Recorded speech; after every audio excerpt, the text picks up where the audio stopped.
Assalamualaikum warahmatullahi wabarakatuh.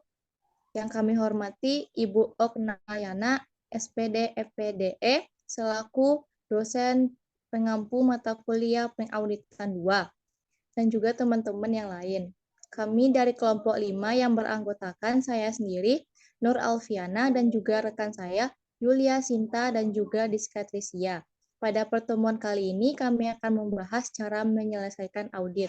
Adapun submateri kita adalah yang pertama, yaitu mereview kewajiban dan komitmen bersyarat. Yang kedua, yaitu mereview peristiwa-peristiwa kemudian. Yang ketiga, yaitu pengumpulan bahan bukti terakhir. Yang keempat, yaitu mengevaluasi hasil. Yang kelima, yaitu mengeluarkan laporan audit.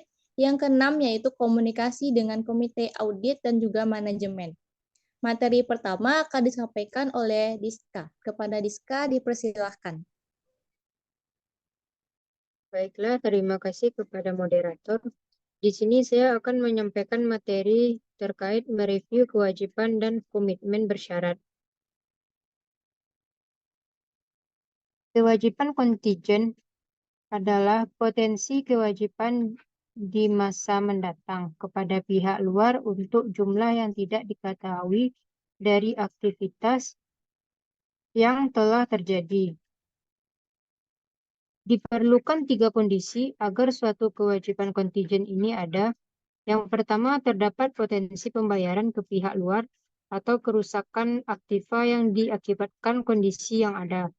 Dan yang kedua, terdapat ketidakpastian mengenai jumlah pembayaran atau kerusakan di masa mendatang. Dan yang ketiga, hasil akan dipecahkan oleh satu atau beberapa kejadian di masa mendatang. Nah, auditor terutama mencurahkan pada beberapa kewajiban kontingennya. Yang pertama yaitu tuntutan tertunda untuk pelanggaran paten, kewajiban produk, atau tindakan lainnya. Dan yang kedua, perselisihan pajak pendapatan. Dan yang ketiga, garansi produk. Dan yang keempat, diskonto wesel tagih. Dan yang kelima, jaminan untuk kewajiban orang lain. Dan yang terakhir, saldo letter of credit yang beredar yang tidak digunakan. Next.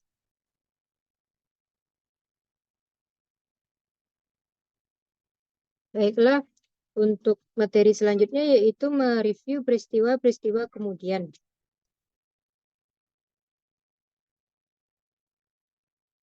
Auditor harus mereview transaksi dan peristiwa yang muncul setelah tanggal neraca untuk menentukan apakah terdapat transaksi atau peristiwa yang muncul yang mungkin mempengaruhi penyajian dan pengungkapan wajar dari laporan periode saat ini.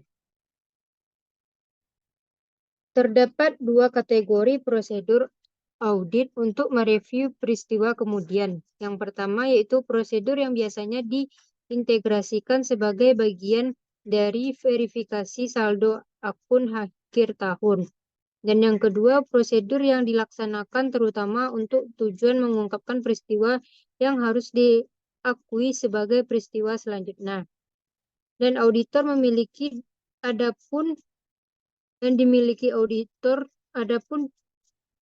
memiliki 2 pilihan yang sebanding yang dapat diterima untuk memperluas pengujian peristiwa kemudian. Yang pertama yaitu memperluas semua pengujian peristiwa kemudian hingga ke tanggal yang baru. Dan yang kedua membatasi review peristiwa kemudian pada persoalan yang berhubungan dengan peristiwa lanjutan yang baru. Baiklah, sekian materi dari saya kembalikan kepada moderator. Baik, terima kasih kepada Diska. Materi selanjutnya akan disampaikan oleh Yulia Sinta. Kepada Yulia Sinta, saya persilahkan. Baik, terima kasih kepada moderator. Materi selanjutnya itu pengumpulan bahan bukti terakhir. Yang mana auditor harus mendapatkan bukti tentang yang pertama adanya suatu kondisi, situasi, atau sejumlah keadaan mengindikasikan ketidakpastian tentang kemungkinan kerugian terhadap perusahaan yang berasal dari tuntunan hukum, klaim, atau keputusan pengadilan. Yang ketiga yang kedua yaitu periode terjadinya penyebab tindakan hukum. Yang ketiga adalah tingkat kemungkinan terjadinya hasil yang tidak menguntungkan. Yang keempat adalah jumlah atau perkiraan kerugian potensial. Berhubungan dengan tuntutan hukum dan klaim dan keputusan pengadilan berada dalam pengetahuan langsung manajemen, maka manajemen merupakan sumber informasi dalam hal ini. Oleh karena itu, auditor harus yang pertama itu mengajukan pertanyaan dan mendiskusikan dengan manajemen tentang cara untuk mengidentifikasi tuntutan hukum, klaim, keputusan, dan pengadilan. Yang kedua itu mendapatkan deskripsi atau evaluasi dari manajemen tentang tuntutan hukum, klaim, dan keputusan pengadilan yang ada pada tanggal neraca. Yang ketiga itu mendapatkan jaminan dari manajemen mengenai keberadaan klaim yang belum ada keputusannya. Selanjutnya mengevaluasi hasil. Evaluasi akhir menyangkut bukti yang tepat yang mencakup telah dikumpulkan. Auditor mereview dokumentasi audit untuk menentukan apakah semua kelas, transaksi material, akun, dan pengungkapan telah diuji secara memadai dengan mempertimbangkan situasi audit. Review yang penting adalah memastikan bahwa semua bagian program audit telah diselesaikan dan dokumentasikan secara akurat, serta semua tujuan audit telah dipenuhi. Auditor seringkali menggunakan suatu penyelesaian daftar pemeriksaan audit yang merupakan sistem sisa item yang mungkin telah terabaikan. Auditor telah menyimpulkan bukti yang mencakupi belum diperoleh untuk memutuskan apakah laporan keuangan telah disajikan secara wajar. Auditor memiliki dua pilihan, yaitu mengumpulkan bukti tambahan atau mengeluarkan pendapat wajar dengan pengecualian atau menolak pemberian pendapat. Sekian dari saya kembalikan ke moderator.